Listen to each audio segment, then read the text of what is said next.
گزشتہ یہ چیز بہت زیادہ کارگری میں سامنے آئی تھی کہ شہر کے حضرات اکرام میں ہمدردی میں جماعت کا کھانا شہر سے پکا کر لے کر جاتے تھے. یہ کئی ضلعوں میں آئی تھی بات. یہ چیز کو رواج نہ دیں. مولانا رحمۃ اللہ علیہ کے بیان میں ایک جگہ یہ لکھا کہ بہترین جماعت وہ ہے جو اپنا کھانا بنا کر خود کھائے. اور اس میں ہماری سادگی بھی ہے. ہمارا کام میں شور بھی نہیں ہے، شو بھی نہیں ہے، تو ہم بھی محفوظ رہیں گے، ہمارا کام بھی محفوظ رہے گا. اور یہ جماعت جتنے مجاہدے کے ساتھ چلے گئے، یہ جو کردر میں بیٹھتے ہیں تو وہ سناتے نہیں ہیں. اتنے مبشرات اس جماعتوں کے ہیں کہ بشارتیں ہیں، لیکن وہ اس رخ سے چلنے والی جماعتوں کے لیے. تو ہم اس کو اس کے نہج پر باقی رہنے دیں، اس کی ترتیب پر اس کو چلنے دیں، تو ہمارے دیہات کھلیں گے. مالیہ صاحب کا ملفوظ نہیں کہ قسم و پرس لوگوں کو اپنی محنت کا میدان بناؤ، ان میں تمہیں اللہ ملے گا. ہم لوگ ایک جگہ ایک ضلع میں تھے.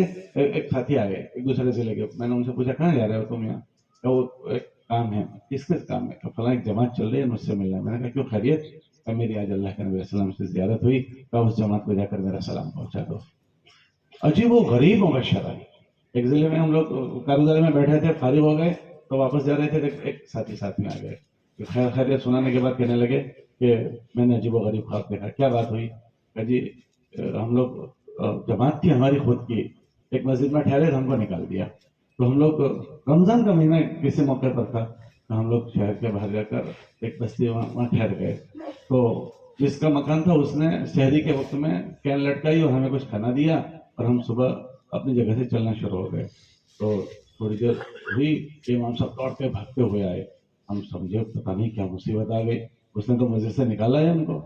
تو اس نے کہا بھائی رکو رکو. ہم تیز بھاگ رہے تھے بھائی مصیبت نہ آ جائے. تو اس نے کہا بھائی رکو اللہ کے لیے. ہم رک گئے. تو آ کر معافی مانگ رہے کہ اللہ کے لیے مجھے معاف کر دو. بھائی کیا بات ہو گئی؟ ابھی تو تم نے ہم کو بھگایا ہے اور معافی مانگنا ہے. تو پہلے معاف کر دو. پھر اس کے بعد اس نے کہا کہ تم رات جہاں ٹھہرے تھے وہ میرا مکان ہے اور جس نے آپ کو کھانا کھلایا وہ میری گھر والی ہے. تو وہ جب صبح سوئی تھی تو اس کے حضور کے خواب میں زیارت ہوئی اور یہ فرمایا کہ تو نے میری جماعت کا اکرام کیا ہے، میں تجھے قیامت کے دن تجھے تیرا بدلہ دوں گا. خوش ہوں. تو میں نے کہا میرے شوہر کو بھی اللہ کے نبی علیہ السلام تو اس نے تو میری جماعت کے ساتھ یہ کیا یہ کیا یہ کیا. میں معافی مانگنے آیا ہوں. جماعتوں کو اس کے نہج پر باقی رہنے دیں، سادگی کے ساتھ. ہماری حفاظت سادگی میں ہے، شو بھی نہ ہو. مالیہ صاحب کا ملفوظ ہے کام 100 سال آگے ہو، شور 100 سال پیچھے ہو. اور یہ سادی نہج پر رہنے چاہیے. گاڑیاں آ رہی ہے، گاڑیاں جا رہی ہے، ٹفن جا رہے ہیں، ٹفن آ رہے ہیں. اس کو مجاہدے کے ساتھ چلنے دیں. ہم اس کی حفاظت بھی اس میں ہے، اس کی برکتیں بھی اس میں ہے. اور ایک بہت قابل فکر بات یہ ہے کہ ہمارا یہ مجمع چلا تھا شروع کے زونوں میں، تو انہوں نے زون کھولے ہیں، جگہیں بنائی ہے اور کام کرنے کی تدبیریں اور شکلیں بنائی ہے اور ماشاءاللہ اچھی اچھی جگہوں پر پہنچنا ہو گیا. ابھی ہماری جماعتوں میں ہمارا یہ مجمع نہیں ہوتا. جو کرداری آتی ہے تو ایسے نئے نئے ساتھی ہوتے ہیں. اس لیے گزارش ہے کہ ہم بھی اپنی سعادت کی چیز اس میں سمجھیں اور اس کو اپنی نہج پر اور اس کی ترتیب پر باقی رہنے دیں. کھانے کا سلسلہ تو بالکل ہم نہ چلائیں.